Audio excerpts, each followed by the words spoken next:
আসসালামু আলাইকুম ভিউয়ার্সরা, আজকে আমি একটি কাপ্তান তৈরি করে দেখাবো 2 বছরের মেয়ের জন্য। তো প্রথমেই কাপড়টাকে আমি 4 ভাঁজ করে নিয়েছি। 4 ভাঁজ করে 17 ইঞ্চি লং নিয়েছি, তারপরে সমান করে কেটে দিয়েছি। আর যেটুকু জোড়া ছিল সেই জোড়াটুকু কেটে আলাদা করে নিয়েছি। এখন আমি 1.5 ইঞ্চি করে গলাটা কেটে নেব। গলাটা কাটার পরে আপনারা দেখতে পারবেন কিভাবে কি করি। তো এই প্রথমটা কেটে নিছি, তো দ্বিতীয়টাও সেমভাবে কেটে নেব। তো আমার কাটা শেষ। যেহেতু এটা কাপ্তান, এটাতে বেশি কাটাকাটি করতে হয় না, এর জন্য আমি বেশি কাটাকাটি করতে পারি নাই। তো এখন আমি কাপ্তানের নিচে আগে লেস লাগিয়ে দিলাম। লেসটা 2 পাশেই লাগাবো, সামনে আর পিছনে। তো এই তো আমি সামনে আর পিছনে আস্তে আস্তে লেসটা সুন্দর করে বসিয়ে দিলাম। কাপ্তানে বেশি একটা সমস্যা হয় না, 1 ঘন্টার ভিতরেই কাপ্তানগুলো হয়ে যায়। তো এই তো হয়ে গেছে। তো এখানে আমরা জোড়া দিব সাইড। তো আমি উল্টো পিঠ করে নিলাম। তো এখন সাইডটা সেলাই দিতেছি। আর এই তো আমার মেয়ে সব সময় আমি যখনই সেলাই মেশিনে বসি, সাহারা তখনই চলে আসে। তো যাদের ঘরে বাচ্চা আছে তারা একটু সাবধানেই থাকবেন, যে বাচ্চারা যেন সেলাই মেশিনের আশেপাশে না আসে। তো আমি ওকে অনেকবার বলতেছিলাম, আম্মু চলে যাও, কিন্তু ও আরও বেশি ওইখানে ছিল। কারণ যত বাচ্চাদের বলবেন যে এখানে যেও না, ওইখানে যেও না, ওরা ওইটাই করে। যেটা না করবেন সেইটাই বাচ্চারা করবে। তো সব কিছু দেখেই রাখতে হয়। তো এখন আমার কাজ সেলানোর পরে এখন আমি গলা সেলানো করতেছি। তো গলাটা আমি আগেই কেটে রেখেছিলাম, তো সেই গলার মাপ অনুযায়ী এটা বসায় দিলাম। এখন এটারে উল্টায় দিব।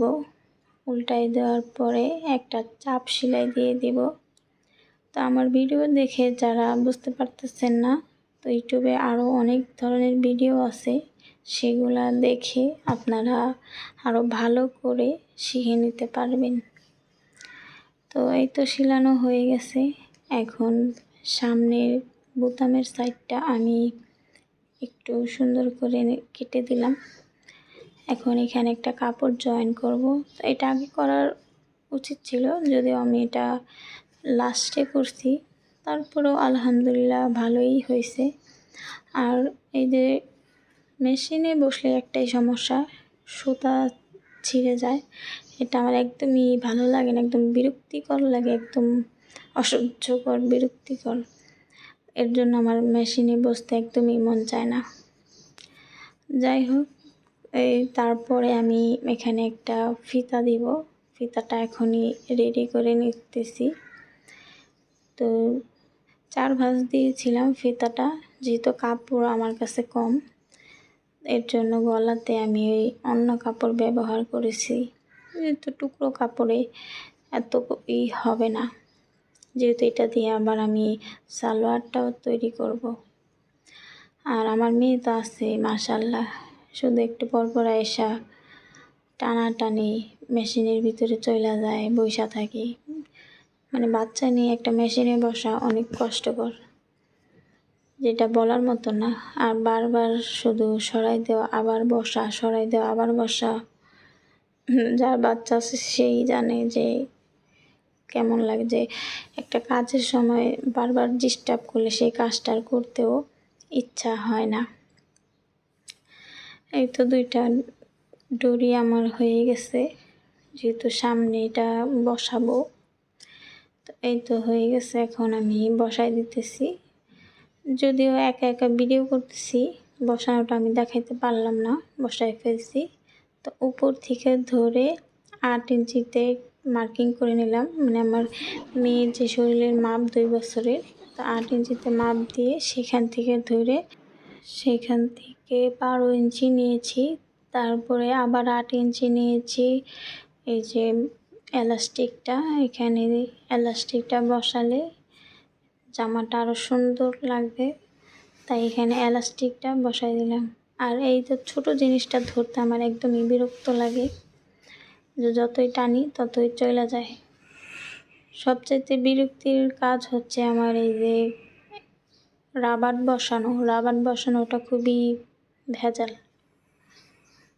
তো যাই হোক, কথা বলতে বলতে রাবারটাও বসাই দিলাম।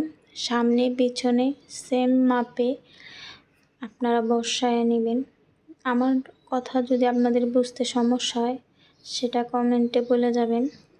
আর যদি ভালো লাগে লাইক কমেন্ট শেয়ার করে একটু থাকবেন পাশে। তো কথা বলতে বলতে এই তো দিয়ে ফেলছি, সামনেও পিছনেও সেমভাবে। তো এখন এখানে একটু মুড়ায়া মানে সাইডটা সেলাই দেব। যদিও সাইড সেলাইয়ের কোনো প্রয়োজন ছিল না, কিন্তু তারপরও আমি একটু সেলাই দিলাম যেন একটু ভালো লাগে। কাপড়টা বেশি থাকলে কাপ্তানটা দেখতেও সুন্দর ও আরও আকর্ষণীয় লাগতো। যেহেতু আমার কাপড়টা একটু কম, সৌন্দর্যটা একটু কমই হয়েছে, তারপরও যা হয়েছে আলহামদুলিল্লাহ অনেক ভালোই হয়েছে।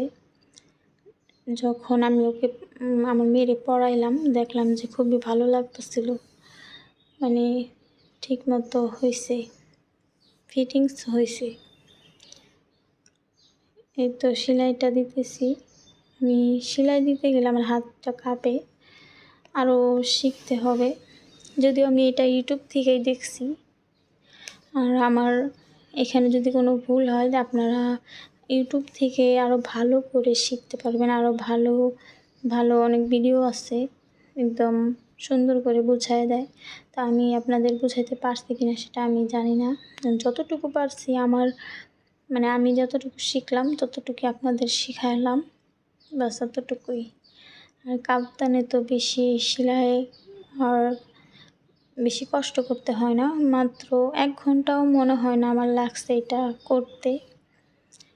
এই আপনি 20 মিনিটের মতো, কারণ ওই যে সুতা ছিঁড়ে যায় আবার লাগাইতে হয়, এটা নিয়ে আমার একটু দেরি হয়েছে। এছাড়া 10-15 মিনিটে একটা জামা, কাপ্তান জামা সেলানো সম্ভব। আর বড়দেরও সেমভাবেই আপনারা মাপ নিতে পারেন, কিন্তু একটু কম বেশি এই আর কি, কিন্তু এইভাবেই হবে কাপ্তানের জামাটা। তো কথা বলতে বলতে আমার কাজ প্রায় হয়েই গেল।